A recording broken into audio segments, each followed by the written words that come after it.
ಸಪ್ತಸಾಗರದಾಚೆ ಎಲ್ಲೋ ಸಿನಿಮಾದಲ್ಲಿ ಪ್ರಿಯಾ ಪಾತ್ರದಲ್ಲಿ ಪ್ರೇಕ್ಷಕರಿಗೆ ಪ್ರಿಯವಾಗಿದ್ದ ನಟಿ ರುಕ್ಮಿಣಿ ವಸಂತ್ಗೆ ಈಗ ಸ್ಯಾಂಡಲ್ವುಡ್ನಲ್ಲಿ ಅವಕಾಶಗಳು ಹೆಚ್ಚಾಗ್ತಾನೆ ಇದೆ. ಬರೀ ಕನ್ನಡದಲ್ಲಿ ಮಾತ್ರವಲ್ಲ, ಪರಭಾಷೆಯಲ್ಲೂ ಕೂಡ ಈ ಕನ್ನಡತಿಗೆ ಡಿಮ್ಯಾಂಡ್ ಶುರುವಾಗ್ಬಿಟ್ಟಿದೆ. ಸದ್ಯ ರಿಷಬ್ ಶೆಟ್ಟಿ ಅವರ ಬಹು ನಿರೀಕ್ಷಿತ ಕಾಂತಾರ ಚಾಪ್ಟರ್ 1 ಸಿನಿಮಾದ ಆಫರ್ ಕೂಡ ರುಕ್ಮಿಣಿ ವಸಂತ್ ಅವರಿಗೆ ಬಂದಿದೆ ಅಂತ ಹೇಳಲಾಗ್ತಾ ಇದೆ.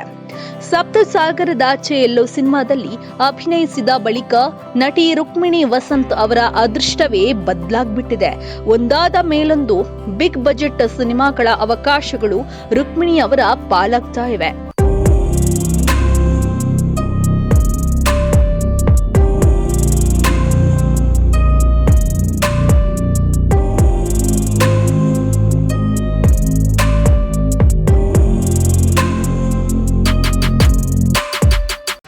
ಎರಡ್ 2022ರಲ್ಲಿ ತೆರೆಕಂಡ ಸೂಪರ್ ಹಿಟ್ ಎನಿಸಿಕೊಂಡಿದ್ದ ಕಾಂತಾರಕ್ಕೆ ಈಗ ಪ್ರೀಕ್ವೆಲ್ ಆರಂಭವಾಗಿದೆ. ಈ ಬಾರಿ ರಿಷಬ್ ಶೆಟ್ಟಿ ಹೊಸ ಕಥೆಯೊಂದನ್ನು ಹೇಳುವುದಕ್ಕೆ ಮುಂದೆ ಬಂದಿದ್ದಾರೆ.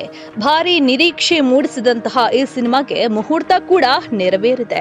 ಸದ್ಯ ಸಿಕ್ಕಿರುವ ಮಾಹಿತಿಗಳ ಪ್ರಕಾರ ರುಕ್ಮಿಣಿ ವಸಂತ್ ಅವರಿಗೆ ನಾಯಕಿಯಾಗಿ ನಟಿಸುವಂತೆ ಕಾಂತಾರ ಟೀಮ್ ಆಫರ್ ನೀಡಿದೆ ಅಂತ ಹೇಳಲಾಗಿದೆ. ಕಾಂತಾರ ಅಧ್ಯಾಯ 1 ಸಿನಿಮಾಗೆ ಹೊಂಬಾಳೆ ಫಿಲ್ಮ್ಸ್ ಹಣವನ್ನ ಹಾಕ್ತಾ ಇದೆ.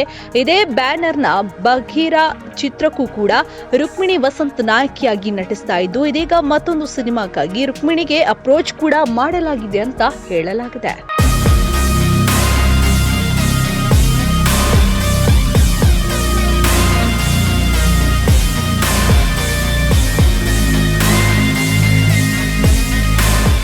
ಕಾಂತಾರ ಸಿನಿಮಾದಲ್ಲಿ ಬಹುತೇಕ ಕಲಾವಿದರು ಈ ಸಿನಿಮಾದಲ್ಲಿ ನಟಿಸುವುದು ಅನುಮಾನ ಅಂತ ಹೇಳಲಾಗಿದೆ.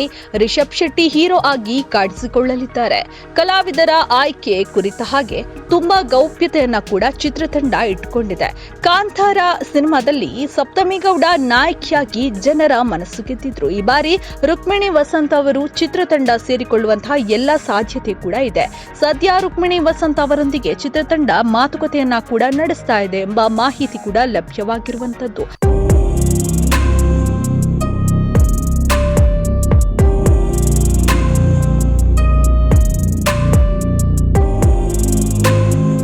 ರುಕ್ಮಿಣಿ ವಸಂತ್ ಅಭಿನಯದ ಬಗ್ಗೆ ಪ್ರೇಕ್ಷಕರಿಂದ ಭರಪೂರ ಪ್ರಶಂಸೆ ಕೂಡ ಈ ಹಿಂದೆ ವ್ಯಕ್ತವಾಗಿತ್ತು. ಸದ್ಯ ಸ್ಟಾರ್ ನಟಿ ಎನಿಸಿಕೊಳ್ಳುವ ರುಕ್ಮಿಣಿ ದಾಪುಗಾಲನ್ನೇ ಇಡ್ತಾ ಇದ್ದಾರೆ.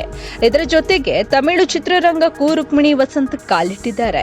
ವಿಜಯ್ ಸೇತುಪತಿ ಅಭಿನಯದ ಹೊಸ ಒಂದು ಸಿನಿಮಾಗೂ ರುಕ್ಮಿಣಿ ವಸಂತ್ ನಾಯಕಿಯಾಗಿದ್ದು, ಈಚೆಗೆ ಶಿವಕಾರ್ತಿಕೇಯನ್ ಹಾಗೂ ನಿರ್ದೇಶಕ AR ಮುರುಗದಾಸ್ ಕಾಂಬಿನೇಷನ್ನ ಸಿನಿಮಾಗೂ ಕೂಡ ರುಕ್ಮಿಣಿ ಗ್ರೀನ್ ಸಿಗ್ನಲ್ ಅನ್ನ ನೀಡಿದ್ದಾರೆ ಹಾಗೂ ಶೂಟಿಂಗ್ ನಲ್ಲೂ ಕೂಡ ಭಾಗಿಯಾಗಿದ್ದಾರೆ. ಹೀಗೆ ರುಕ್ಮಿಣಿ ವಸಂತ್ ಅವರಿಗೆ ಇದೀಗ ಅವಕಾಶಗಳು ಸಾಲು ಸಾಲು ಇದೆ. ಸಾಕಷ್ಟು ಸಿನಿಮಾಗಳಲ್ಲಿ ಆಕ್ಟ್ ಮಾಡುವಂತಹ ಒಂದು ಅವಕಾಶವನ್ನ ಇವರು ಪಡ್ಕೊಳ್ತಾ ಇದ್ದಾರೆ. ಜೊತೆಗೆ ಇವರು ಕನ್ನಡ ಇಂಡಸ್ಟ್ರಿಯಲ್ಲಿ ಎಲ್ಲರಿಗೂ ಕೂಡ ಪರಿಚಿತ, ಎಲ್ಲರಿಗೂ ಕೂಡ ಗೊತ್ತಿರುವಂತವರೇ. ಅಂದ್ರೆ ಅಷ್ಟೊಂದು ಒಂದು ಮೊದಲ ಸಿನಿಮಾದಲ್ಲೇ ತುಂಬಾ ದೊಡ್ಡ ಮಟ್ಟದ ಹೆಸರನ್ನ ಗಳಿಸಿರುವಂತದ್ದು. ಹಾಗೆ ಇವರ ಒಂದು ನಟನೆಗೆ, ಇವರ ಒಂದು ಲುಕ್ಗೆ ಜನ ಫಿದಾ ಆಗಿರುವಂತದ್ದು. ಹಾಗೆ ಇವರಿಗೆ ಅವಕಾಶಗಳು ಕೂಡ ಹೆಚ್ಚಾಗ್ತಾನೆ ಇರುವಂತದ್ದು. ತಮಿಳು ಚಿತ್ರರಂಗಕ್ಕೂ ಕೂಡ ಇವರು ಎಂಟ್ರಿ ಆಗಿರುವಂತದ್ದು ಇವರ ಫ್ಯಾನ್ಸ್ಗೆ ಒಂಥರ ಖುಷಿ ತಂದಿದೆ ಅನ್ನುವಂಥದ್ದು. ಹಾಗೆ ಇನ್ನೂ ಕೂಡ ಇವರು ಹೆಚ್ಚೆಚ್ಚು ಸಿನಿಮಾಗಳನ್ನ ಮಾಡಲಿ ಅನ್ನುವಂಥದ್ದು ನಮ್ಮ ಆಶಯ.